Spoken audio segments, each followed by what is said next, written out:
Who would have thought that a story about a talking snowman, magical trolls, and a snow queen could teach you how to live a better life? I had no idea until I watched the blockbuster film, Frozen. Hello and welcome to my Life Lessons from Disney movie series. I'm Nick Lugo, and every single week I give you new tips and new secrets that are hidden inside Disney movies that are made to give you a better life. In this story, the lesson of self-control is told specifically through Elsa, who is going through an incredibly tough time trying to figure out how to control her ice powers. In one of the opening scenes in the movie, Elsa sees the damage that her powers can really do when she accidentally strikes her sister and almost kills her. Then, when Anna is healed by the trolls, Elsa is given her prophecy for the rest of the movie. Your power will only grow. There is beauty in it, but also great danger. Fear will be your enemy. So the troll is saying that once she eliminates her fears, then she'll be able to get self-control. And then her parents decide that the best thing for her to do is to sit inside her room until she figures out how to control her powers. And honestly, it's tough to blame them. After seeing all the destruction that Elsa could do, it's pretty reasonable to separate her from her sister, so she doesn't do it again. The only problem is the longer she stays inside of her room, the more fearful she becomes of the outside world. Fear will be your enemy. She becomes fearful of her sister because she's trying to protect her, and she becomes fearful of herself because she's afraid of all the damage that she can do. In this scene, she's practicing for the coronation that she's about to do, and you could tell how fearful she is just by the look on her face. So after holding in her powers for so long, it's not surprising that somebody, especially in their adolescence, would rebel against their parents and let it go. Let it go, let it go, can't hold it back anymore. But while Let It Go might be the most memorable part of this entire movie, that's not what the writers wanted you to think was the final step in Elsa's transformation. And there's a reason for that. Even though she stopped caring about the world and was able to let it go, she essentially moved from being locked in her room and unable to speak to anybody to locking herself into a castle and still not speaking with anybody. There was very little transformation that went on. And since she's still deciding to shut herself out from the world, she'll never be able to get rid of her fears. Fear will be your enemy. And I don't think anyone would tell you that if you're struggling with the problem of self-control, that you should shut your doors on the world and not tell anyone about it. Clearly, the writers are trying to tell you something. Letting it go is not the full solution. So when she runs away from Arendelle, she's really getting more fearful, not less.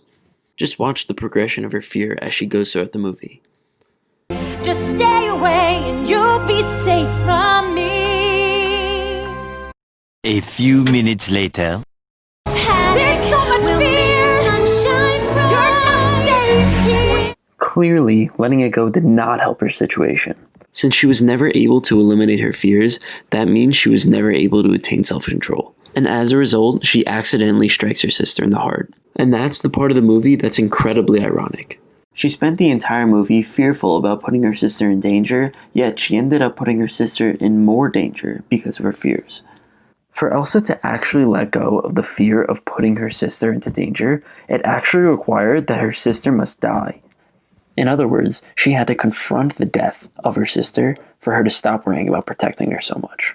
And while it was a physical death for Anna, it was also a death for Elsa. It was the symbolic death of Elsa's fears for her sister's life. She could finally stop worrying because her sister is already dead. You could really see that when the storms that go on around her and were constantly following her throughout the films begin to die once Anna dies. That really shows that Elsa's inner conflict was finally over, simply because she had to stop worrying about protecting her sister.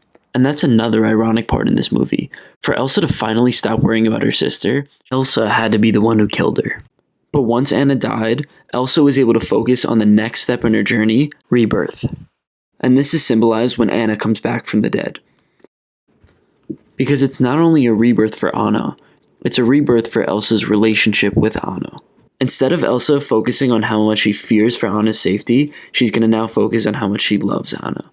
An act of true love will thaw a frozen heart. Love will thaw. Love, of course. And that dramatic shift in perspective is what finally allows Elsa to get rid of her fears. Elsa is essentially born again. and she finally achieves self-control. You can see this symbolic representation of death and rebirth all around us. In the Disney movie, Pinocchio makes mistakes and becomes a literal jackass, and the way for him to change is to sacrifice himself for his father, and then to be born again as a real boy. You can also find this in real life when Kobe Bryant changed his number from 8 to 24 after cheating on his wife, showing the death of the old Kobe and the birth of a new man. And this is most prevalent with Muhammad Ali, because he chose to legally change his name from his birth name Cassius Clay to a more spiritual name, Muhammad Ali, thereby identifying himself as a new person.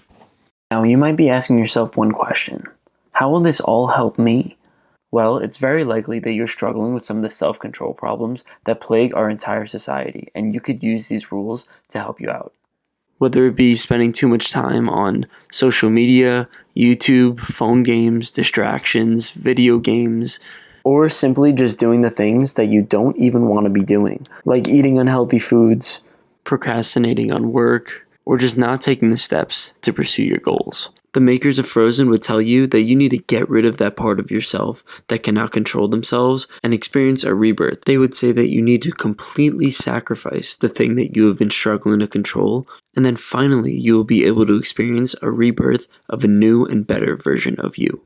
Recently, I talked with pro soccer player Michael Chabala about the sacrifices necessary to be successful, and here's what he said when weighing two different views on sacrifice. Oh, I'm going to sacrifice turning off the TV for 30 minutes every night to read. No, fucking throw the TV away and don't fucking watch TV for 30 years. Like, that's sacrifice. Like, I gave up sweets. I gave up soda. I gave up fast food in high school.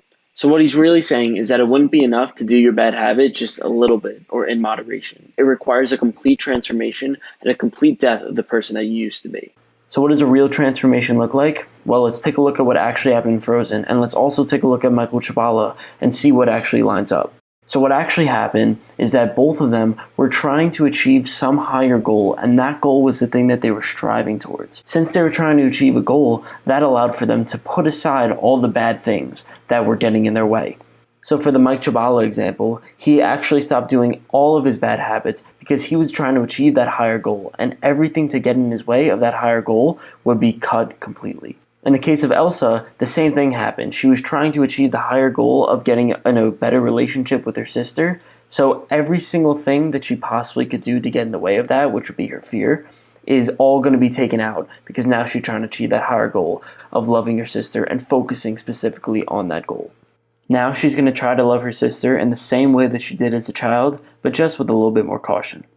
So that's the final message in this video. Pick a goal, any meaningful goal that you find worthwhile, and focus on it. And the more you focus on that goal, the less you're going to focus on the things that you really don't want to focus on.